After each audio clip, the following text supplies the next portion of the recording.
छू लिया तो क्या होगा? सीधी सी बात भाई, हमको भी करंट लग जाएगा।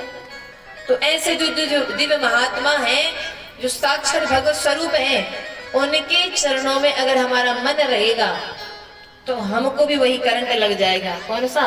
कृष्ण भक्ति का करंट। अब आप कहें मन को लगाने से करंट कैसे लगेगा? देखो, कहीं का लड़का कहीं की लड़की, किसी को, दोनों को कोई नहीं जानता था, लेकिन विवाह हो गया तो पता चला ये मेरी पत्नी, ये मेरा पति। अब अगर पत्नी को कोई पीड़ा होती है तो पति दुखी, और पति को कोई पीड़ा हुआ तो पत्नी दुखी।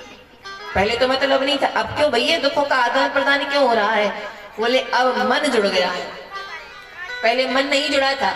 हम तमाम न्यूज़पेपर में, टीवी पे देखते रहते हैं कि अमुक जगह ट्रेन पलट गई, अमुक जगह आग लग गई, किसी ने फांसी लगा ली, किसी ने आग लगा ली। दुख नहीं होता, पर पता चला कि ये कोई हमारा अपना था, सो हाय रे हाय और रो रहे, सिर पीट रहे हैं। क्यों?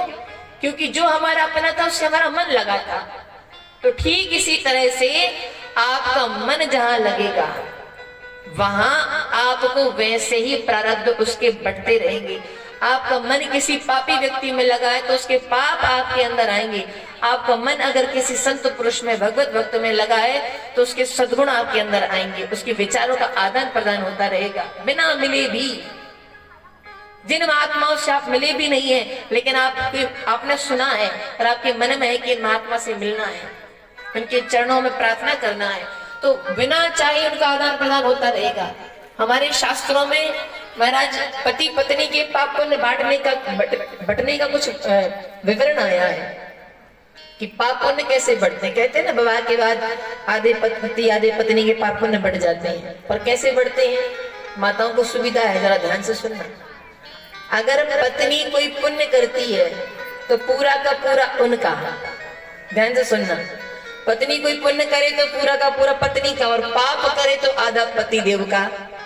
पत्नी कोई पाप करेगी तो आधा पति देव के हिस्से में जाएगा, और अगर पति कोई पुण्य करे तो घर बैठे आधा पुण्य पत्नी के पास, और अगर पाप करेगा तो पूरा का पूरा उसके पास। ये विधान हमारे शास्त्रों ने बनाया। क्यों? क्योंकि भाई कई दुष्ट पति ऐसे होते हैं कि सारे तीर्थ घूम आएंगे, पत्नी बेचारी घर में पड़ी है, और पत्नी बेचारी घर में रोटी बना रही है, और पति देव का महाराज वहां बाहर देखो तो अनेक स्त्रियों से नैन लड़ रहे हैं। अब अगर आधे आधे पाप होने का बंटवारा कर दिया जाए तो पत्नी तो बेचारी घर में साध्वी अच्छे आचरण से रह रही है, पति देवता तो कर्म करके आ रहे हैं, तो घर बैठे भुगतने पड़ेंगे। तो शास्त्रों ने ऐसा विधान बनाया कि आधा आधा इस प्रकार से बटेगा।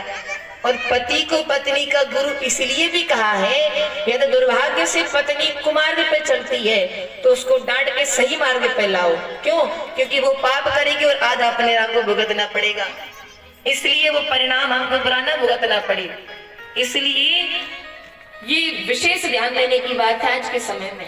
आज का जमाना महाराज कारकुनों को घर में ला रहे हैं। कोई सदाचारणी अच्छी संस्कारी कन्या बहुत कम लोग हैं जो चाहते हो, जो भजन करने वाली हो। मीरा जी सबको पसंद है, सब चाहते हैं मीरा जी को, लेकिन अपने घर में नहीं, पड़ोस में। पड़ोस में घर में मीरा जी वहां पसंद है, अपने घर में मीरा जी नहीं होनी चाहिए। यदा कदा भजन करने लगे तो घर वाले डर जाते हैं, और तो और मारा ताना देते हूँ बड़ी मीरा हो रही हो, या फिर भाई साहब भजन करने लगे तो अरे बाबा हो जाओगे क्या। तो ये ताना एक दूसरे को देने लग जाते हैं, और बड़ा दुर्भाग्य का अवसर है कि तिलक लगाने में हम लोगों को शर्म आती है। आज हमारे देश में बहुत बड़ा विवाद चल रहा है बुर्का पर। सामने वाला बुर्का पहन के आना चाहता है, और हमारे ही हिंदू टीचर, हमारे ही हिंदू शिक्षक, अगर कोई विद्यार्थी तिलक लगा के पहुंच जाते, हिंदू शिक्षक ही उसको क्लास से निकाल देते, या तो तिलक साफ करो या क्लास से निकल जाओ। ये परंपरा हमारे विद्यालयों की हो गई है। हमारे लिए तिलक भी महाराज सहन नहीं कर सकते, और सामने वाले का हम महाराज काला काला रूप सहन कर ले, भूतनी बन के स्कूल में आओ। बोलिए भक्त वत्सल भगवान की। जबरदस्ती थोपा जा रहा है। बोलिए वृंदावन बिहारी लाल की।